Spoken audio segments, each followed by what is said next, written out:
बहुत बहुत स्वागत करता हूं। ये वीडियो उन सभी एस्पिरेंट के लिए बहुत ही ज़्यादा हेल्पफुल होने वाली है जो एसएससी के किसी भी डिस्क्रिप्टिव एग्जाम की प्रिपरेशन कर रहे हैं। जैसे सीएचएसएल 2021 वाले जो बच्चे हैं उनका 18 जो सितंबर है उसको एग्ज़ाम है, और जो एमटीएस वाले बच्चे हैं उनका 6 नवंबर को एग्ज़ाम है। तो आप दोनों के लिए ये क्लास जो है बहुत ही हेल्पफुल होने वाली है।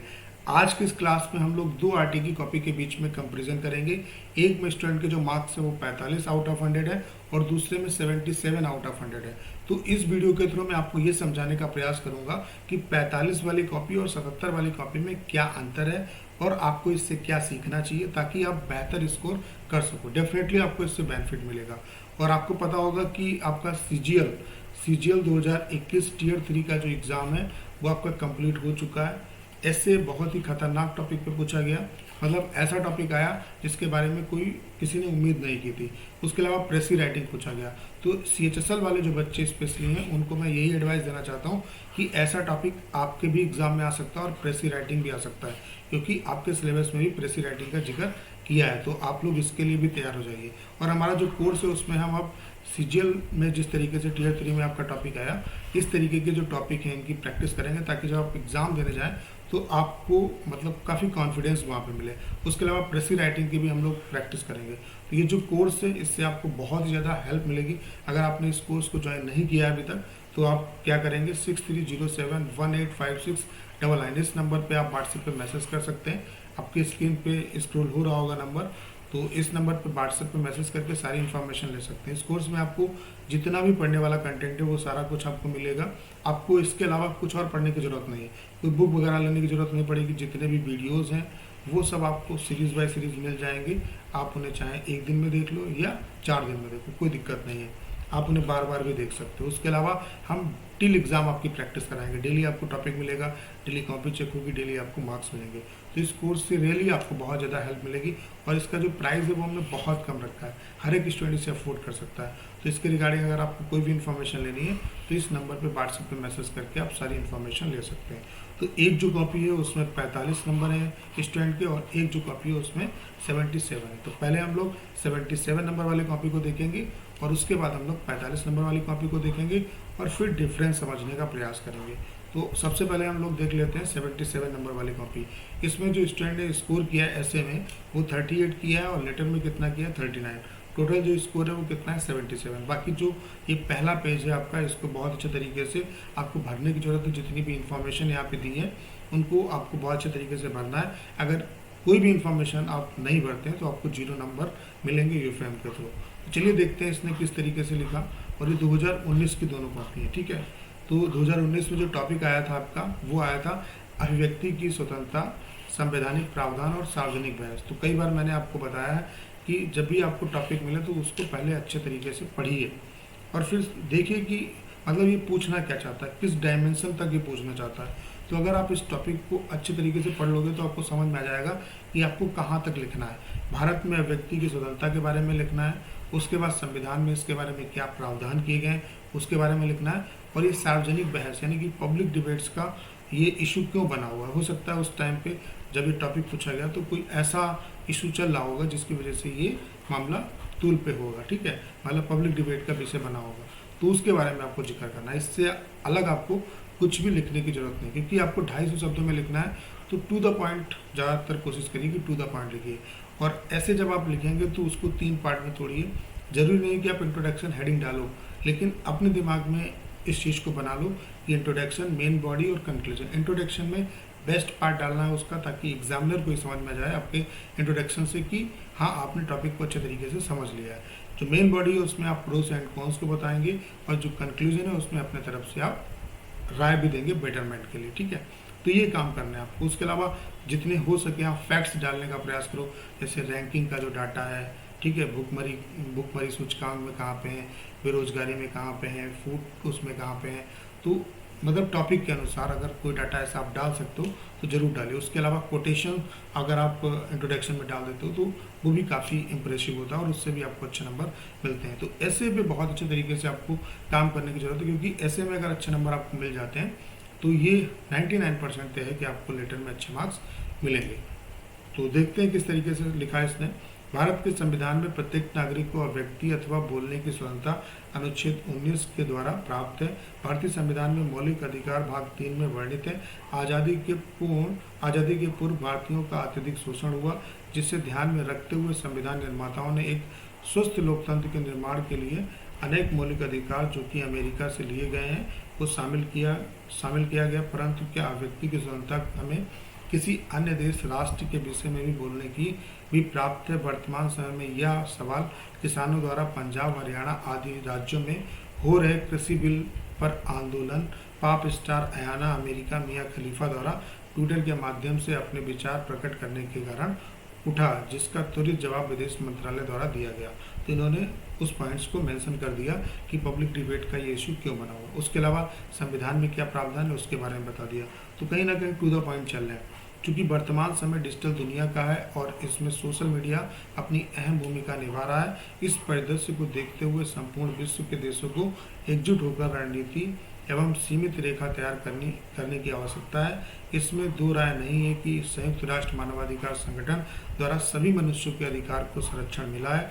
साथ ही अनेकों बार देखा गया है कि अभिव्यक्ति की स्वतंत्रता का गलत इस्तेमाल हुआ है, जिसका परिणाम साइबर बुलिंग, दंगे, जन आक्रोश और जान माल की हानि के रूप में प्राप्त हुआ है। चूँकि प्रत्येक चीज के दो पहलू होते हैं, सकारात्मक और नकारात्मक सुंदरता देखने वाले की आंख में होती है। ये किसका कोटेशन है? मार्गरेट वोल्फ का। तो उन्होंने कोटेशन भी डाल दिया, इससे भी काफ़ी इम्प्रेसिव हो जाता है।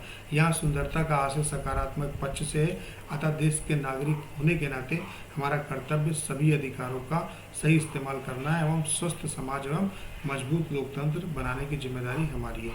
तो आप लोग देख पा रहे हो कितना सटीक इन्होंने लिखा है, और दैट्स वाई इन्हें जो मार्क्स मिले हैं वो 38 मिले। एक जगह पे इनकी कटिंग हो गई थी, उसकी वजह से हो सकता है इनका 1-2 नंबर काट लिया गया, नहीं तो इन्हें 40 नंबर भी मिल सकते थे। तो आप लोग देख पा रहे होंगे।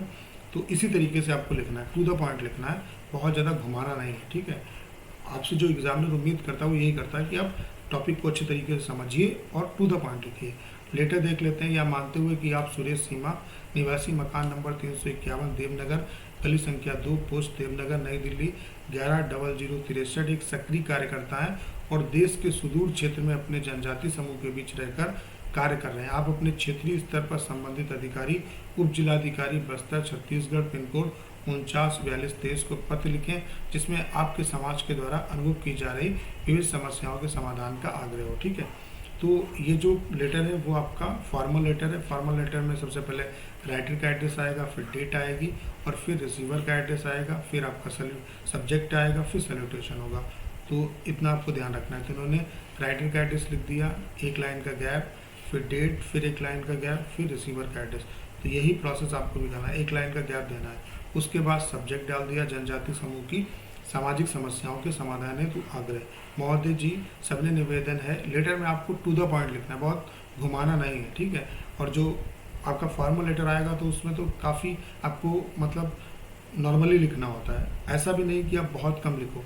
आपकी जो वर्ड लिमिट है 150, उतना आपको लिखो। 135 अगर आप 135 तक अगर आप लिखते हो तो ठीक है। सबने निवेदन है कि मैं सुरेश एक सामाजिक कार्यकर्ता हूँ। मैंने बस्तर जिले के जनजाति समूह का दौरा किया, जिसमें मैंने वहाँ उसमें स्वच्छ पीने की पानी की अनुपलब्धता, गंदगी, पौष्टिक आहार की कमी एवं बेरोजगारी शामिल है, जिस कारण वहाँ लोगों में कई प्रकार की बीमारियाँ जन्म ले रही तथा आर्थिक रूप से कमजोर होने के कारण वे सही इलाज उपचार लेने में असमर्थ है। अतः मेरा आपसे अनुरोध है कि इन लोगों के लिए मूलभूत सुविधाएं उपलब्ध करवाएं एवं शासकीय स्वास्थ्य शिविर का आयोजन करवाएं। साथ ही मनरेगा के तहत रोजगार प्रदान करें, जिससे इनका जीवन स्तर में सुधार आए। संलग्न स्वच्छता, गंदगी की कुछ तस्वीरें। धन्यवाद, आपका भावधी सुरेश। तो आप लोग देख पा रहे होंगे इन्होंने टू द पॉइंट लिखा है और इन्हें जो मार्क्स मिले वो 39 मिले हैं। तो काफ़ी डिसेंट स्कोर किया है इन्होंने। 77 स्कोर डिस्क्रिप्टिव के एग्जाम में काफ़ी बेहतर माना जाता है। तो अगर आप इतना स्कोर करना चाहते हैं तो आपको टू द पॉइंट लिखने की जरूरत है। तो ये तो आप लोगों ने देख ली 77 मार्क्स वाली कॉपी। अब देखते हैं 45 नंबर वाली कॉपी। उसको आप देख के समझ जाओगे कि इसमें क्या कमी है। अगली कॉपी आप लोग देख पा रहे होंगे, इसमें जो स्टूडेंट का स्कोर है वो कितना है, 45 है, ठीक है। और जो इसने ऐसे में स्कोर किया है वो 25 किया है और लेटर में जो स्कोर किया है वो 20 किया है। टोटल स्कोर कितना है, 45, ठीक है। तो चलिए देखते हैं कि टॉपिक क्या था और इसने किस तरीके से लिखा, ठीक है। तो आप लोग देख पा रहे होंगे जो टॉपिक है वो है जनसंख्या नियंत्रण ही हमारी सभी समस्याओं का एकमात्र समाधान है। तो इस पे आपको क्या क्या लिखना है, पहले इसके बारे में सोचिए कि जनसंख्या नियंत्रण ही हमारी सभी समस्याओं का समाधान है। तो जनसंख्या नियंत्रण से कौन कौन सी, मतलब जनसंख्या से कौन कौन सी समस्याएं उत्पन्न हो रही है, जैसे बेरोजगारी है, भूखमरी है, ठीक है। तो ये तमाम समस्याएं उत्पन्न हो रही हैं, ठीक है। तो इसके बारे में इस पॉइंट को भी टच करना है। उसके अलावा सरकार के द्वारा कौन कौन सी योजनाएं चलाई जा रही हैं इसको कंट्रोल करने के लिए। उसके अलावा आपको इसमें फैक्ट्स भी आप डाल सकते हो कि जो जनगणना रिपोर्ट है उसका डाटा डाल सकते हो। उसके अलावा भुखमरी का क्या सूचकांक है, बेरोजगारी में हम किस सूचकांक में हैं, तो ये सारी डिटेल आपको यहाँ पे डालने हैं, ठीक है। तो चलिए देखते हैं, कोशिश करिए कि कुछ ना कुछ कोटेशन से आप स्टार्ट करिए। तो यहाँ पे कोटेशन आप डाल सकते हो कि हम दो हमारे दो, या मतलब किसी भी तरीके से आप जो अपनी स्टार्टिंग करो वो फैक्ट्स के साथ करो या कोटेशन के साथ करो। तो उन्होंने लिखना स्टार्ट किया कि आज के आधुनिक युग में जनसंख्या वृद्धि एक घातक समस्या बनकर विश्व के सामने आई है। भारत जैसे विकासशील देश में भी इससे अछूता भारत जैसा विकासशील देश भी इससे अछूता नहीं रहा है। जनसंख्या वृद्धि भारत में अपने कई समस्या को लेकर आई है, जो कि हम 2011 की जनसंख्या गणना रिपोर्ट में देख सकते हैं। तो उन्होंने इसका जिक्र किया। आज के युग में जहां भारत की जनसंख्या 125 करोड़ को पार करने वाली है, इसके साथ ही हमें संसाधनों की कमी का बोझ भी झेलना पड़ रहा है। जितनी ज़्यादा जनसंख्या बढ़ेगी उतने ही संसाधन लुप्त होते चले जाएंगे। भारत में बढ़ रही बेरोजगारी भी जनसंख्या वृद्धि का ही कारण है। इससे आर्थिक समस्या भी पैदा हो रही है। जनसंख्या अधिक होने के कारण सभी को नौकरियां नहीं मिल पा रही हैं, क्योंकि हमारे पास संसाधन तो सीमित ही हैं। विद्यालयों में बच्चों के लिए सीटें भी कम हो रही हैं। कम होना भी इसी समस्या के कारण है। हमारा पर्यावरण भी जनसंख्या वृद्धि से अछूता नहीं रहा है। जनसंख्या वृद्धि के कारण लोगों के रहने के लिए जंगलों को काट। आगे इन्होंने लिखा है कि हाल ही में आई रिपोर्ट के अनुसार भारत जनसंख्या वृद्धि में चीन को पछाड़ नंबर 1 पर होगा।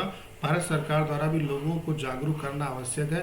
जैसे सरकार द्वारा चलाए गए अभियान हम दो हमारे दो से लोग जनसंख्या वृद्धि से होने वाले नुकसानों से अवगत कराया जाए, ताकि देश का हर वर्ग इससे जागरूक हो तथा इस समस्या पर अंकुश लगे। इसलिए जनसंख्या नियंत्रण ही हमारी सभी समस्याओं का एकमात्र समाधान है। तो आप लोग देख पा रहे होंगे इनको जो मार्क्स मिले हैं वो 25 मिले। अब इसमें क्या क्या कमियां हैं, सबसे पहले तो आप जब इंट्रोडक्शन करें, जब शुरुआत करें तो थोड़ा सा प्रभावशाली करें। जहाँ तक जो कोशिश करना है वो आपको फैक्ट्स पे करना है। तो फैक्ट्स आप बता सकते थे, जो रिपोर्ट इन्होंने बताई वो पहले इन्हें बतानी चाहिए थी, ठीक है। उसके अलावा बताया तो सब कुछ है, राइटिंग का भी थोड़ा सा इफेक्ट पड़ता है। आप अच्छे तरीके जैसे इन्होंने लिखा है तो सही लिखा है। जैसे ये अगर आपकी ख़राब राइटिंग है तो इस तरीके से इतना बॉक्स वाली कॉपी आपको दी जाती है, तो यहाँ पे आप राइटिंग इम्प्रूव आपकी आराम से हो जाएगी। बस आपको आराम से लिखना है और बीचों बीच में लिखना है, ठीक है। तो कोशिश करना है आपको, अगर आपको अच्छे नंबर लाने हैं तो इंट्रोडक्शन में कोटेशन डालिए और ज़्यादा से ज़्यादा फैक्ट्स आप डालने का प्रयास करिए, ठीक है। तो आपको अच्छे नंबर मिलेंगे। चलिए देखते हैं इन्होंने लेटर किस तरीके से लिखा। तो लेटर का जो टॉपिक है वो है, आप शिवानी शिव निवासी सीजू कॉम्प्लेक्स लोधी रोड नई दिल्ली 110003 अपने छोटे भाई नमन को पत्र लिखकर सेल फोन के अत्यधिक प्रयोग से होने वाली हानियों से अवगत कराएं। तो ये इनफॉर्मल लेटर है। इन्होंने एड्रेस डाल दिया, सीजो कॉम्प्लेक्स लोधी रोड नई दिल्ली 110003, दिनांक डाल दी, प्रिय भाई नमन, आशा करता हूँ कि तुम कुशल मंगल होंगे तथा माता पिता का स्वास्थ्य भी अच्छा होगा। इस वर्ष तुम्हारी 10वीं बोर्ड की परीक्षा है, जो कि अगले महीने से आरंभ होने वाली है। कल ही मुझे पिताजी का पत्र मिला, जिसमें उन्होंने तुम्हारे अत्यधिक सेल फोन प्रयोग करने की बात बताई। प्रिय अनुज, हर चीज़ का एक अपना समय होता है। तुम्हारे लिए अत्यधिक सेल फोन प्रयोग करने से तुम्हें इसके हानिकारक परिणाम देखने को मिल सकते हैं। यह तुम्हारी पढ़ाई पर बहुत गहरा असर कर सकता है, जिससे कि तुम्हारे अंकों में भी गिरावट आ सकती है, जो आगे तुम्हें अपने पसंदीदा विषय चुनने में भी समस्या का सामना करना पड़ सकता है। यह तुम्हारे स्वास्थ्य के लिए भी हानिकारक है। आशा करता हूँ कि तुम इसे गंभीरता से लोगे। माता पिता को चाण स्पर्श तथा तुम्हें ढेर सारा प्यार, तुम्हारा अग्रसिक। तो आप लोग देख पा रहे होंगे जो इन्हें मार्क्स मिले वो कितने मिले, 20 मिले, ठीक है। तो जाहिर सी बात है इनके ऐसे का इफेक्ट जो है वो इनके लेटर पे पड़ा, और लेटर इन्होंने ठीक ठाक लिखा, लेकिन मार्क्स जो हैं वो कितने मिले हैं, 20 मिले। तो अगर आपको बेहतर स्कोर करना है तो मेरे तरफ से आपको सजेशन यही है कि आप ऐसे पे बहुत अच्छे तरीके से काम करिए। जो मैंने तरीका आपको बताया उस चीज़ को अगर आप फॉलो करेंगे तो ऐसे में डेफिनेटली आपका स्कोर अच्छा आएगा। उसके अलावा प्रभावशाली तब आप लिख पाएंगे जब आपके अंदर लिखने की स्किल होगी। तो सबसे पहले 2-4 मिनट आप सोचिए, जो आपको सब्जेक्ट मिला है जो आपको टॉपिक मिला उसके बारे में 2-4 मिनट सोचिए, फिर देखिए कौन कौन से फैक्ट्स आपको इससे रिलेटेड याद आ रहे हैं, जो इन्फॉर्मेशन आप डाल पाएंगे, रैंकिंग का कोई डाटा है, कोटेशन है, वो सारी चीज़ें आप एक जगह पर नोट डाउन कर लो पेंसिल से, बाद में उन्हें मिटा देना, आप उनको डालने का प्रयास करिए। उसके अलावा मेन बॉडी में सोच लीजिए क्या डालना है, कंक्लूजन में क्या डालना है, तो पहले अपना रोड मैप बना लीजिए, फिर उसके बाद लिखना स्टार्ट करिए। ऐसे बहुत ही इंपॉर्टेंट है आपके लिए, ठीक है। उसके अलावा जो CHSL वाले बच्चे हैं वो प्रेसाइज भी तैयार कर लें, हो सकता है कि प्रेसाइज भी आ जाए, क्योंकि आपके सिलेबस में प्रेसाइज का भी जिक्र किया गया है। उसके अलावा जो CGL का भी Tier 3 का एग्ज़ाम हुआ, बहुत ही ऊट पटांग टॉपिक आपसे पूछा गया, तो ऐसे टॉपिक की भी आपको प्रैक्टिस करने की ज़रूरत है। तो हमारा जो कोर्स है उसमें हम अब इसके पैटर्न के बेसिस पे भी प्रैक्टिस करेंगे। करंट टॉपिक और कॉमन टॉपिक तो करेंगे, लेकिन जिस हिसाब से SSC ने CGL में टॉपिक पूछा, उस टॉपिक उस जैसे टॉपिक की भी हम लोग प्रैक्टिस करेंगे, जिससे कि अगर एग्ज़ाम में आ जाता है वैसा टॉपिक तो आपको दिक्कत ना हो। तो आप कोर्स ज्वाइन कर सकते हैं। कोर्स के लिए आपको करना क्या है, 6307185699 इस नंबर पे आप व्हाट्सएप पे मैसेज करिए, आपको इसके रिगार्डिंग सारी इन्फॉर्मेशन दे दी जाएगी। इस कोर्स को लेने के बाद आपको इधर उधर भटकने की ज़रूरत नहीं है, सारा कंटेंट आपको मिलेगा, प्रीवियस जितना भी कंटेंट है वो मिलेगा आपको। 50+ RTA की कॉपी, इनका वीडियो सोल्यूशन, और उसके अलावा हम आपकी टिल एग्ज़ाम प्रैक्टिस कराएंगे, डेली आपकी कॉपी चेक करेंगे, डेली आपको गलतियां बताएंगे। अब फ़ायदा कैसे होगा, जैसे फॉर एग्जांपल 100 बच्चे जुड़े हुए हैं, सभी को सेम टॉपिक मिलेगा, तो उसमें से जो 20 से 25 बेस्ट कॉपी होंगी उनको हम ग्रुप पे भी डालेंगे, जो हमारा पेड ग्रुप है, तो आप देख पाएंगे वहाँ से कि आपने क्या कमी की और आपको क्या इम्प्रूव करने की ज़रूरत है। तो उम्मीद करता हूँ कि इन दोनों कॉपियों के कंपेरिजन से आपको बहुत कुछ सीखने को मिला होगा। इस तरीके के कंपेरिजन हम और आगे भी करते रहेंगे। उसके अलावा ढेर सारी RTA की जो कॉपी है उनको मैं प्रयास करूँगा कि डेली आपको एक कॉपी जो है वो एक्सप्लेन करूँ, तो इससे आपको बहुत कुछ सीखने को मिलेगा। तो उम्मीद करता हूँ कि सारी जानकारी आप अच्छे तरीके से समझ पाए होंगे। कोर्स अगर आपको लेना है तो इस नंबर पे आप व्हाट्सएप पे मैसेज कर सकते हैं, आपको सारी इन्फॉर्मेशन दे दी जाएगी। आपको करना क्या है, इस वीडियो को आप ज़्यादा से ज़्यादा शेयर करिए। उसके अलावा अगर आप चैनल पर नए हैं और आपने अभी तक इसे सब्सक्राइब नहीं किया है तो प्लीज़ चैनल को सब्सक्राइब करना